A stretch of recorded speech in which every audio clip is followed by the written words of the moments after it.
Hər vaxtın xeyir olsun Rəqsanə, buyur söz səndədir, eşidək səni. Sabahınız xeyir olsun Çinarə, sizi və ekran qarşısındakı tamaşaçılarımızı salamlayıram. Bəli, sentyabrın son günü ilə bağlı Ekologiya və Təbii Sərvətlər Nazirliyinin Milli Hidrometeorologiya Xidməti bəzi informasiyalar təqdim edib, hətta hava şəraiti ilə bağlı elə Nazirliyin xəbərdarlığı da var, Milli Hidrometeorologiya Xidmətinin xəbərdarlığı da var, onu da detallı şəkildə diqqətinizə çatdıracağım.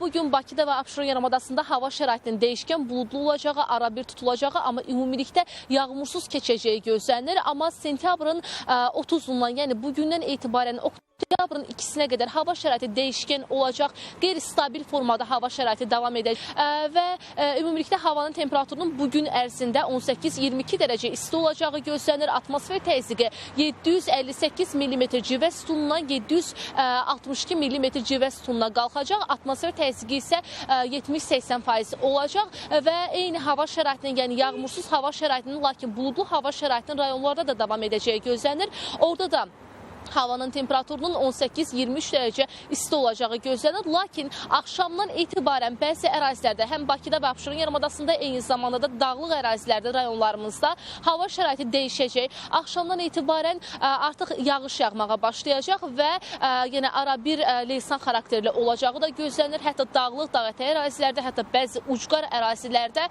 yağışın daha da intensivləşəcəyi gözlənir. Bəzi çaylardan sel keçəcək, eyni zamanda ucqar ərazilərimizdə dolu düşəcəyi gözlənir və hətta bəzi saatlarda axşama doğru dolunun qarla da əvəzlənəcəyi gözlənilir və külək də əsəcək, şimal-qərb külək əsəcək ölkə ərazisində. Bu da bəzi saatlarda daha da sürətlənəcək. Goranboy, Naftalan, Daşkəsən bu kimi ərazilərimizdə də küləyin sürəti daha da artacaq, 20-23 metr saniyə olacaq və elə hava şəraiti ilə bağlı, küləkli hava şəraiti ilə əlaqədar olaraq Milli Hidrometeorologiya Xidməti əhaliyə sarı və narıncı xəbərdarlıq ünvanlayıb. Bu da deməkdir ki, küləyin sürəti daha çox olacağından həm insanlar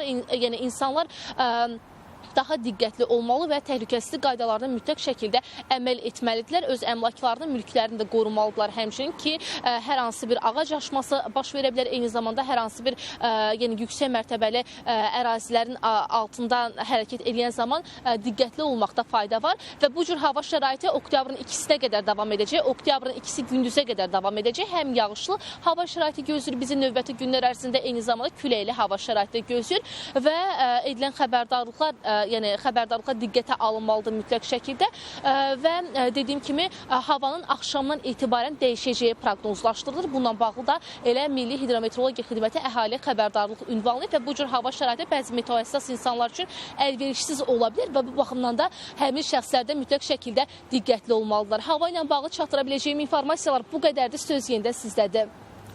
Təşəkkürümü bildirirəm Rəqsanə, hava haqqında məlumatı bizimlə bölüşdüyün üçün.